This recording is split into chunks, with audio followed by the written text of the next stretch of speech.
Salut amis madrilènes, j'espère que vous allez bien. On est parti aujourd'hui pour une vidéo spéciale Mercato. On va faire un petit débrief du Mercato estival merengue. Je vous l'avais promis la semaine dernière. C'est une vidéo voilà, qui me tenait à cœur, hein, tout simplement, de discuter un petit peu de tout ce qui s'est passé cet été côté merengue. Le Mercato il s'est terminé officiellement jeudi dernier, mais les amis, on le savait déjà depuis de nombreuses semaines. Il y a bien longtemps que le mercato madrilène était terminé, depuis quasiment la fin du mois de juillet, voire même un petit peu avant, lorsque Carlo Ancelotti et Florentino avaient annoncé qu'il n'y aurait pas de recrue, tout simplement, après Tchouaméni et Rudiger, et ça s'est avéré être vrai, il n'y a pas eu de recrue après Tchouaméni et Rudiger, donc on a eu deux arrivées côté merengue, on a eu des départs, on a eu aussi des joueurs qui devaient partir, qui étaient poussés vers la sortie, qui ne sont pas partis. Donc au final, pour moi, ce n'est pas un mercato qui est pleinement réussi pour le Real Madrid. Je vais m'expliquer évidemment, hein.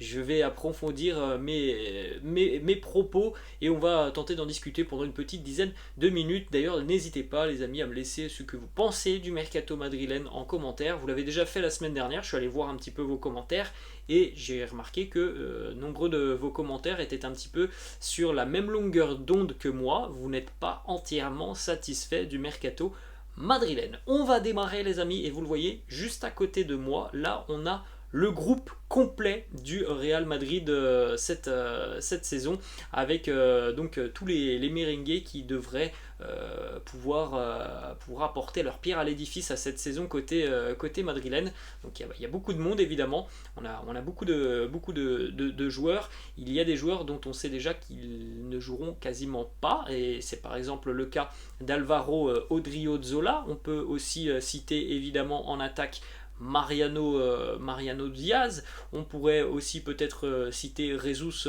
Valiero, qui même s'il a joué un petit peu la saison passée sur la fin de saison avec l'arrivée de Rudiger, ne devrait pas jouer beaucoup cette saison.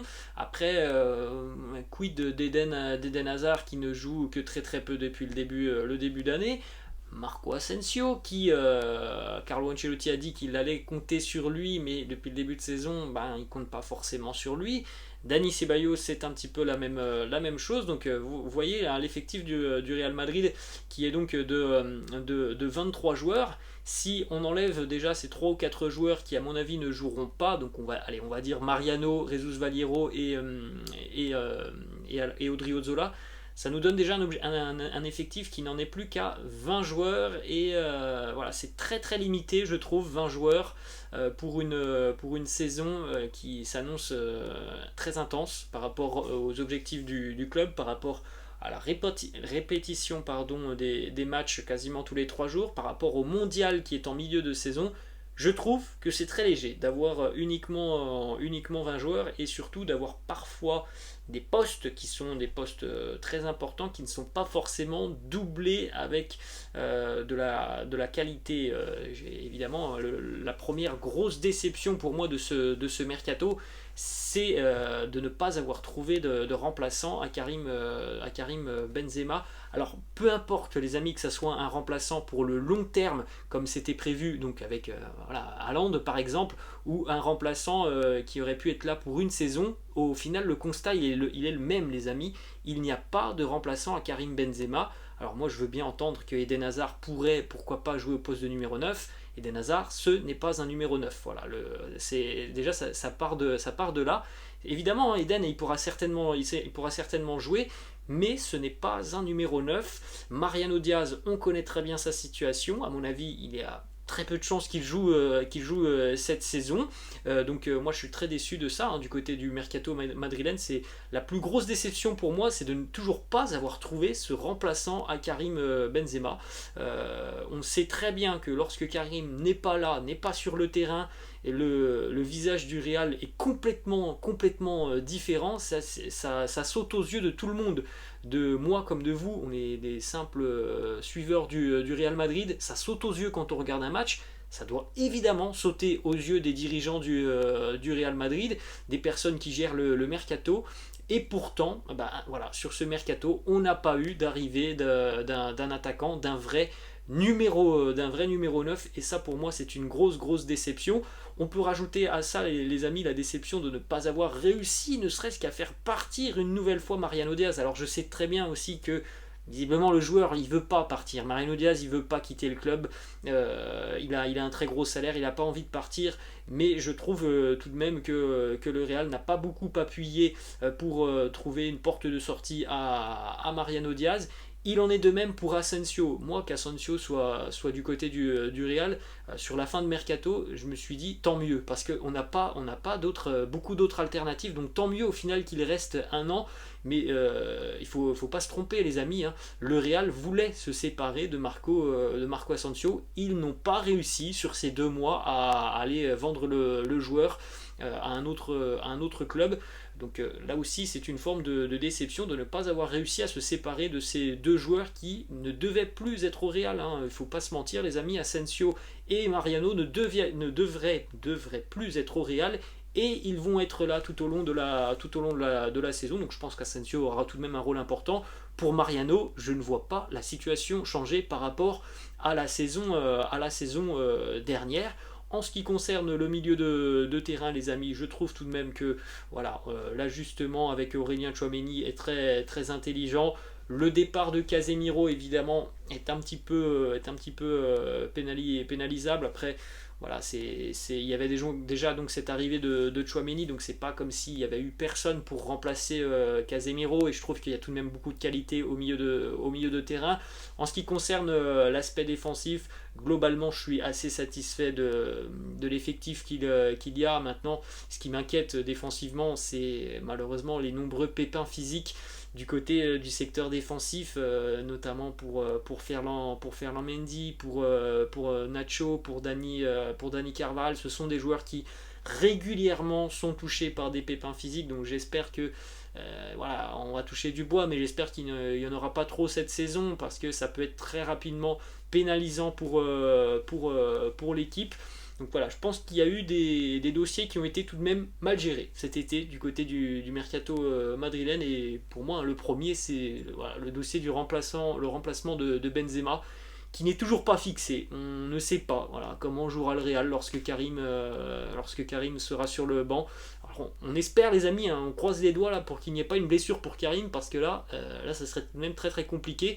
Je veux bien comprendre que Eden Hazard puisse remplacer Benzema sur un match. Imaginons que voilà, Karim a besoin de souffler. Allez, je veux bien l'accorder. Eden pourrait le remplacer sur un match. Mais imaginons, les amis, le pire. Imaginons une blessure sérieuse pour Karim Benzema, une blessure d'1 mois, 1 mois et demi. Se passer de Benzema pendant 1 mois ou 1 mois et demi, je pense que les résultats pourraient évidemment en pâtir de cette situation. Donc pour moi, c'est un gros échec de ce mercato, ne pas avoir trouvé ce remplaçant à Kabe Nuebe. On va terminer les amis avec donc ce petit résumé de tout ce qui s'est passé du côté du Real Madrid cet été. Donc bon, en ce qui concerne les signatures, c'est assez rapide. La signature d'Antonio Rudiger, la signature d'Aurélien Tchouaméni, et puis en ce qui concerne les départs, donc on a plusieurs départs, hein, côté madrilène. Il y a véritablement eu beaucoup de départs. Donc au final, la balance économique, c'est 17 millions d'euros dans le positif pour le Real. Mais voilà, comme c'est marqué en tout en bas, on n'oublie pas, comme on vient d'en discuter, hein, les amis, on n'oublie pas que le Real n'a pas réussi à se séparer de Mariano. C'était l'un des grands objectifs de ce mercato, et aussi de Marco Asensio. C'était pas l'un des grands objectifs, mais en tout cas le Real souhaitait se séparer d'Asensio. Ils n'ont pas réussi à le faire, et le joueur quittera le club librement dans un an, à moins qu'il y ait une prolongation. Mais je vois mal comment le Real pourrait proposer une prolongation à Asensio, alors que le Real a poussé pour le faire partir cet été. Et donc en ce qui concerne les départs, les amis, donc on rappelle tout de même que l'on a eu des départs en fin de contrat, donc ça c'était très rapidement au début du mercato. Marcelo, Bale ou encore Isco. On a eu aussi le gros départ de Casemiro, hein, c'est ça qui fait une grosse rentrée d'argent côté merengue. Et puis après on a eu des départs de certains indésirables, et puis des départs aussi de certains jeunes qui sont soit prêtés ou alors qui ont été vendus, mais parfois le Real a inclus une clause pour pourquoi pas revenir sur le dossier. Donc au final, voilà, on a les départs de Luka Jovic, on le rappelle, c'était un indésirable, il a quitté le club. Les jeunes comme Mario Gila, Victor Chust ou Kubo qui ont quitté le club pour des petites indemnités. On rappelle aussi Borja Mayoral qui a quitté le club pour Retafe. Miguel Gutiérrez qui a quitté le club pour Riron, et donc par exemple sur ce dossier Miguel Gutiérrez, le Real garde une clause dans ce transfert de Miguel Gutiérrez pour être pourquoi pas l'équipe qui décidera à l'avenir s'il doit revenir au Real ou pas. Le Real aura le premier mot. Et puis on rappelle aussi le prêt de Jesus Régnier, de Blanco aussi du côté de Cadix. Donc voilà, des jeunes, ça c'est intelligent et très intéressant, les jeunes, de nombreux jeunes qui ont été prêtés à gauche à droite pour aller acquérir un petit peu de temps de jeu. Donc voilà un petit peu ce que l'on pouvait dire les amis sur ce mercato du Real Madrid. Je trouve voilà, que les deux recrues, parce que bon, j'en ai pas parlé, on va parler brièvement, même si on en parle quasi quotidiennement, les deux recrues évidemment ce sont des ajustements très intelligent pour le club. L'importance que peut avoir Rudiger dans cette défense madrilène, à mon avis, va être indéniable, mais il en est de même pour Aurélien Tchouaméni. C'est deux très jolis coups en ce qui concerne les arrivées, mais moi je reste tout de même un petit peu sur ma faim parce que on nous bassine depuis des mois et des mois sur le remplaçant de Benzema, et on va donc repartir les amis sur une nouvelle saison, au moins jusqu'au mois de janvier, à minima jusqu'au mois de janvier, sans avoir un vrai numéro 9 qui sera le remplaçant de Benzema, parce que pour moi Mariano n'a aucun avenir au Real, et parce que même si Eden peut être une solution, Eden n'est pas un pur numéro 9. Voilà les amis, la fin de cette vidéo, j'espère que ça vous a plu. N'hésitez pas comme d'habitude à lâcher un petit pouce bleu, n'hésitez pas non plus à vous abonner à la chaîne, et puis n'hésitez pas les amis à me laisser en commentaire ce que vous pensez de ce mercato du Real. Les amis, je vous laisse, je vous dis à la prochaine, ciao.